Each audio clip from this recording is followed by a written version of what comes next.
Our featured guest this morning has guided the transformation of Arizona State University into one of the nation's leading public metropolitan research universities and was named by Time Magazine as one of the 10 best college presidents.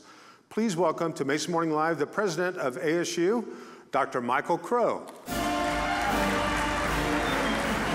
by, sir. Good, how are you? Good. Thank you so much for taking time out of, I'm sure what's always a busy day for you, to stop by Mesa Morning Live. Happy to be here. Good. What'd you think of those top 10 future students you've got there? Pretty smart. Well, it's good to have you here. Tell us very quickly, I know we know a lot about you, or we think we might know a lot about you. What's your background? Where do you come from, and how long have you lived in the Valley? I was a Navy brat, born in San Diego, lived all over the United States, went to 17 schools, moved 21 times, and moved here 11 years ago. Wow. Have you ever been here? Doubtful. I'd have to be very small. That's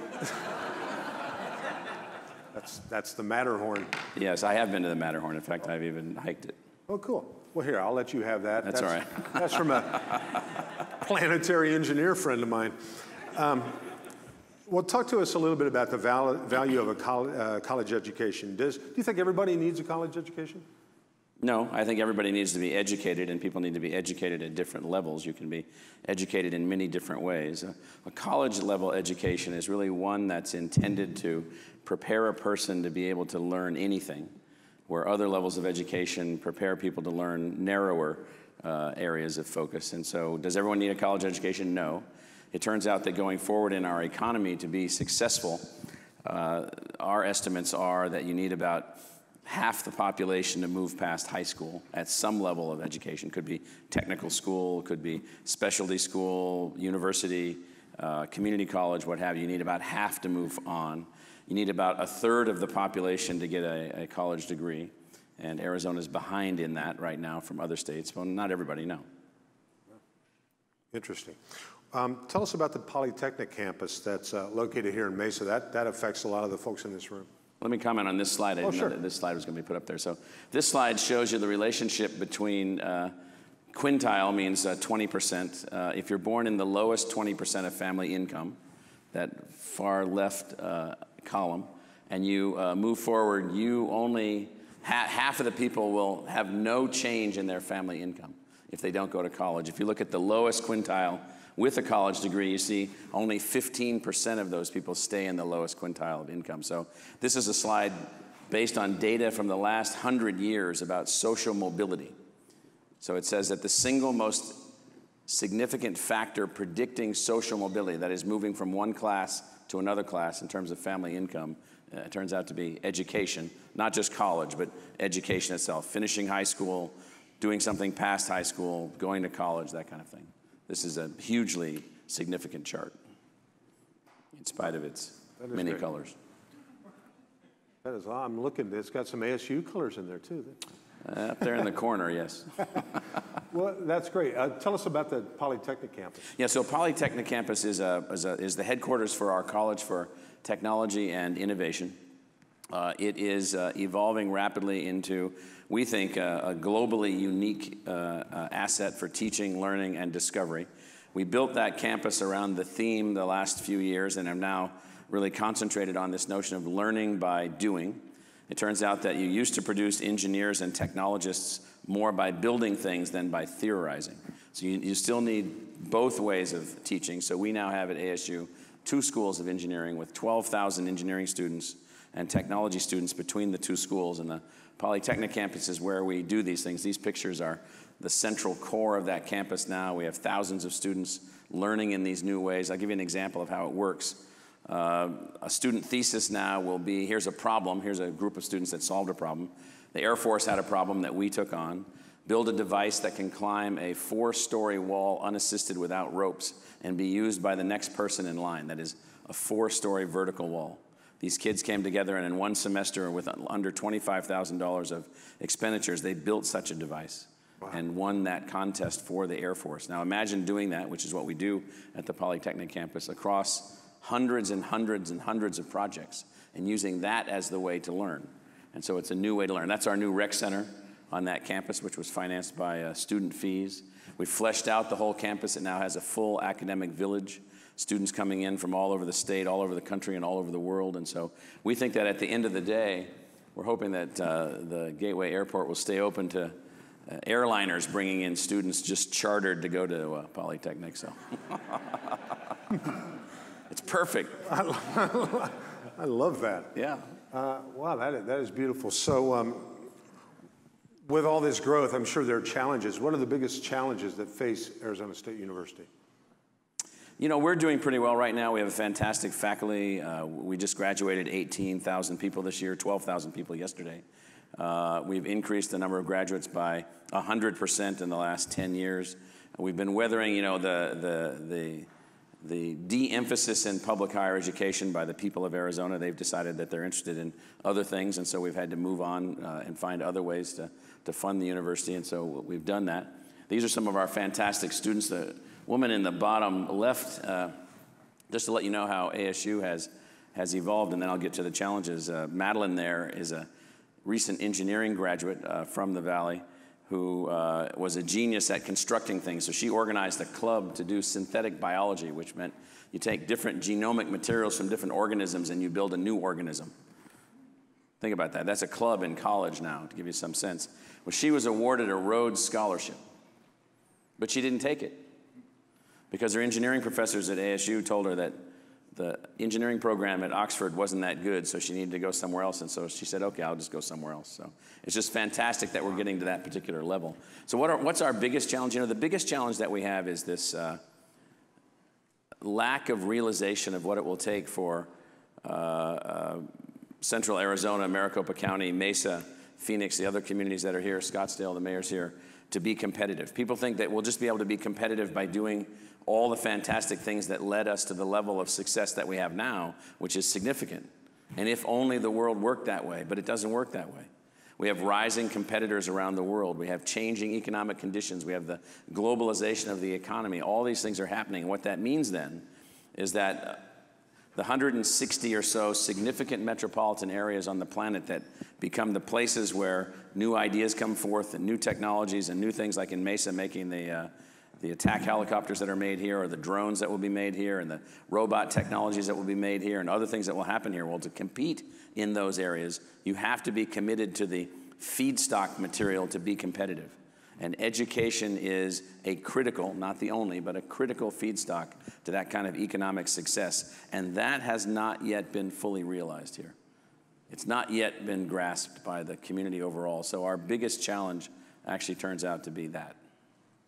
That's fascinating. So Madeline, she already did that project you were talking about? She already? Oh, yeah.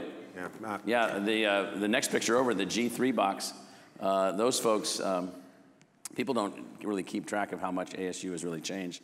Those 4 students developed a company in our Edson Center for Student Entrepreneurship, where we have hundreds of student groups building companies, advancing companies, spinning out companies, 10,000 students studying entrepreneurship now. Those 3 competed with their company idea. Their company's alive and well. They take old container things off trucks and ships, and they turn them into small mobile hospitals. Their company won the Entrepreneur of the Year award in the whole country. Among tens of thousands of teams competing, they won. There were 5 finalists in the country. 3 of those teams were from ASU. Wow.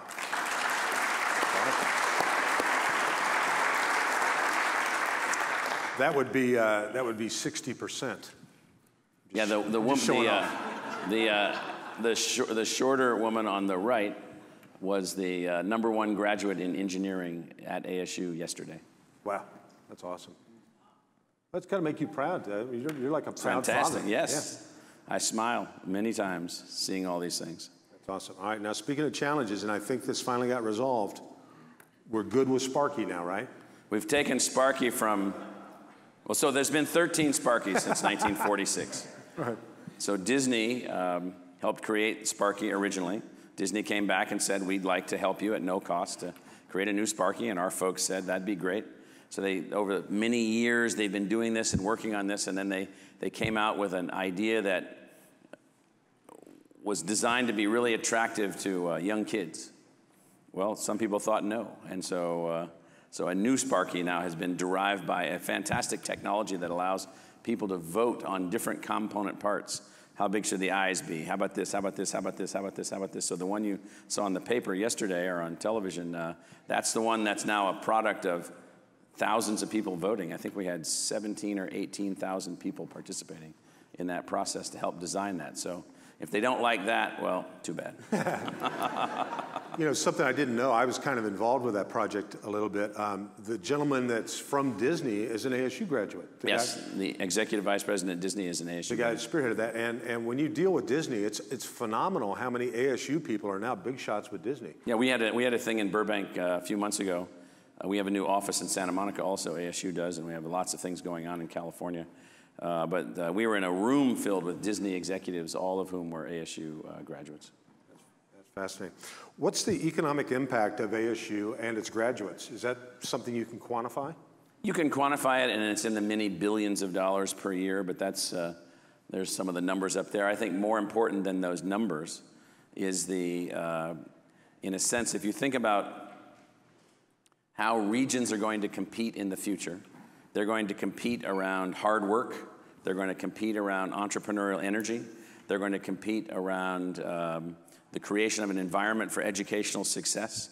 And they're going to compete around, as a part of that, of world-class research universities in their community. And so if you take this institution out of the community will be very, very different in its outcome. So for instance, right now, we're the largest supplier of employees to the Intel Corporation globally. In the entire world.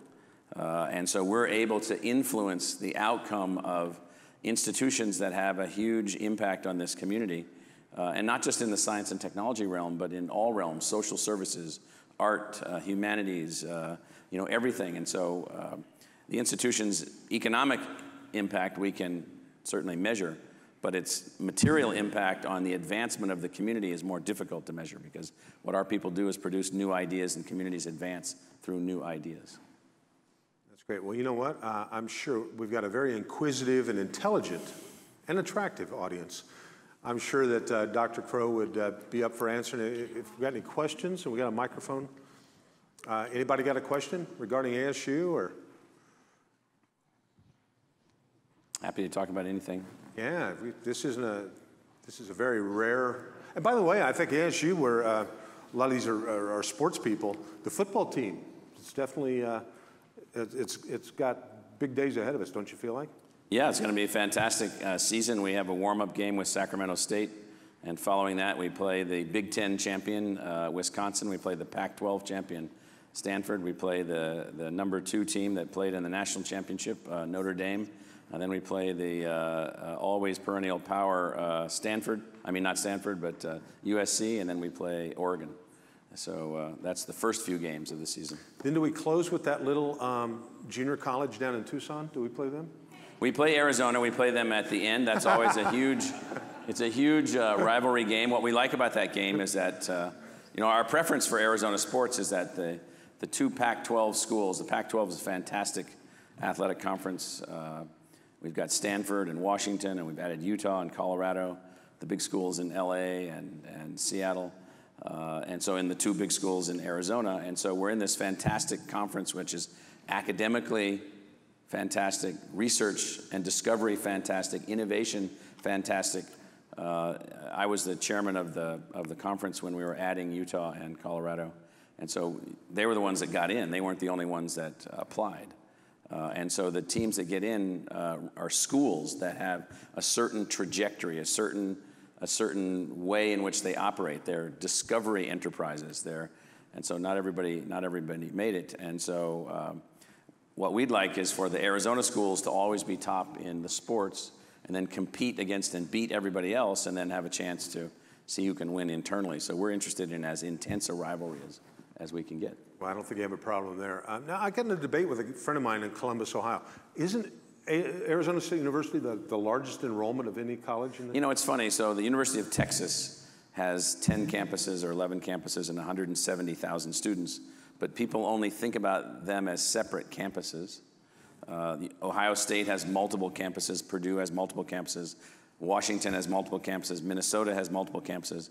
We have multiple campuses, but we operate on a level of efficiency where we don't operate as campuses. We operate as a single university, both because we think it's more efficient and we also think it's more effective. So when we sign up on the little sheets to say, how many students do you have? We say, we have 73,000 students. And people say, oh my God, 73,000 students. You have so many students, how can it possibly work? Well, Purdue has 70,000 students, and Ohio State has 70,000 students. Penn State has 95,000 students, but they have 95,000 students across 14 campuses. And so all of them, however, operate with administrators on every campus. We don't. Because of how we're configured, we have one administrative team, and then we have deans of 18 colleges, 17 or 18 colleges, spread around the metropolitan area, including Mesa. It's just immensely more efficient for us. Let me give you a couple of numbers. So the University of Minnesota, which operates with multiple campuses like we do, they have 35 employees per 100 students. The University of Nebraska has 25 employees per 100 students. We have 12 per 100 students. We have a completely different structure, a completely different way that we're organized, and we're unbelievably effective as a function of how we have had to be innovative and engineer the school to operate in the way that we're operating. And so that's why it looks like we have a big number. So the Tempe campus is probably the largest single campus of a university in North America. Wow. That's a beautiful campus. Yeah, I think we got a question here from Mr. John Berry. Dr. Crow, two questions. First, how does that enrollment look over the last 3 or 4 years? Has it grown, decreased? Yeah, we've only grown in enrollment. Most of the things that you read in the media about higher education are based on, I don't know, fiction or illusion. I don't know what it is. It doesn't really have much to do with us. We're increasing by 1,000 graduates per year. Let me just put that into perspective. Year over year over year, 1,000 new graduates per year. So when I came, we had 9,000. Now we have 18,000. Our objective is to get to 25,000. Why are we pursuing that many graduates? This is transfer students coming from community colleges, first-time, full-time freshmen coming into the university. It turns out that Arizona right now is about 5% behind the national average of college graduates in the American economy.